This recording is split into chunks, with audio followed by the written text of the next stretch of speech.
I'm coming out of purgatory. I am unholy. Every word that I speak, I put my soul on the beat, and I know exactly what you think that means. Thank you for coming back. This is RodezTrip, and today I want to talk about the Facebook situation.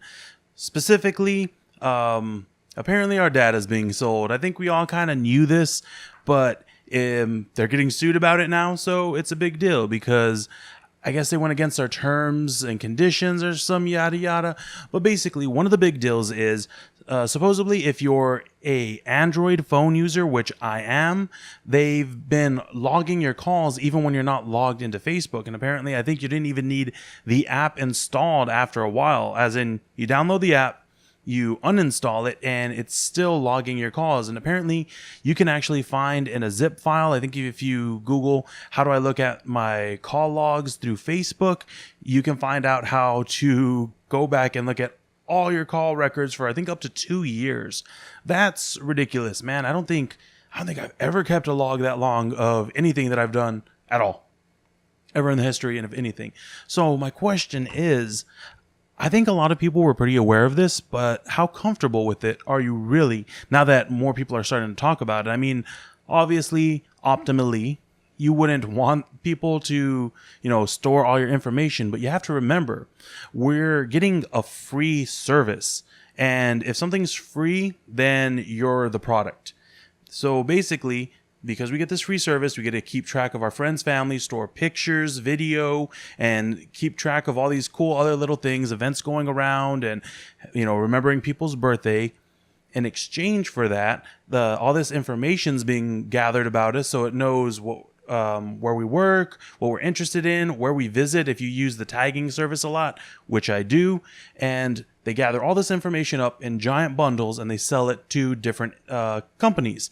Now, the last company they did this with, I believe, was called Cambridge Analytica. And what they did was they got giant swaths from where certain politicians would be running in certain areas, and they'd find the Facebook batch there. They'd study them, run them through a bunch of simulations, their information, and then see what they were into, and they basically use it to manipulate them, and they'd run their candidate a certain way in different zones so that they'd win.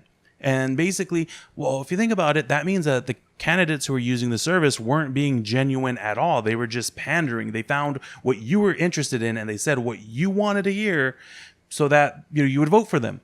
And think about this. You might be, for or against something entirely different than somebody in the next county over or voting district or however they have it set up.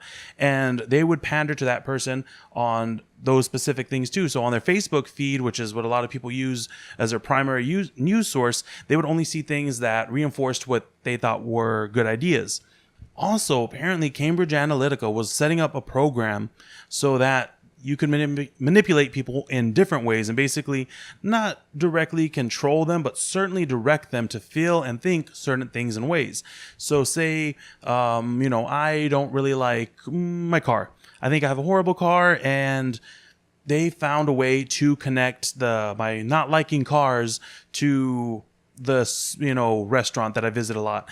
And they'll say, oh, okay, well, we want this guy to buy cars. So we'll just show him commercials where a bunch of this cars are going to the restaurants he visits and going to, the sports team that he likes and doing all the things that we see that he does because he checks in everywhere, even when he doesn't think he is.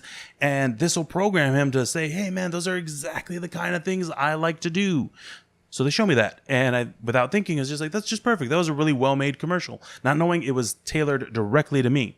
And that's, I guess, sort of one of the fears that we have coming up, is that things are going to get more targeted towards you as a person instead of, the country you're in, male, female, even your age group. It's getting targeted directly to you, Jane and John Doe consumer. I was saying that's a bit scary, but honestly, think about it this way too. You wouldn't have to bog through all the junk that you're not interested in at all. So I have no real interest in driving a motorcycle, so I would never see anything else about motorcycles. But I feel like I'm saying motorcycle wrong. How was I saying motorcycle? I was saying it wrong somehow. But anyway, just that idea. Think about it. I think bikes look really cool. I think Harleys are great looking, and I've seen like the mods that lowrider bikes are freaking awesome, and I like checking that stuff out, but I will never buy a bike. And knowing that they might just present me with information that is gonna, make me want to buy something when I'm also interested in things that I have no intention in purchasing. I like having conversations with people who are really enthusiastic about their bikes and other things too that I will never purchase, but they're fun to know. And isn't that also kind of my right? So if nothing else, I think I would like a little bit more information on how my data is being used.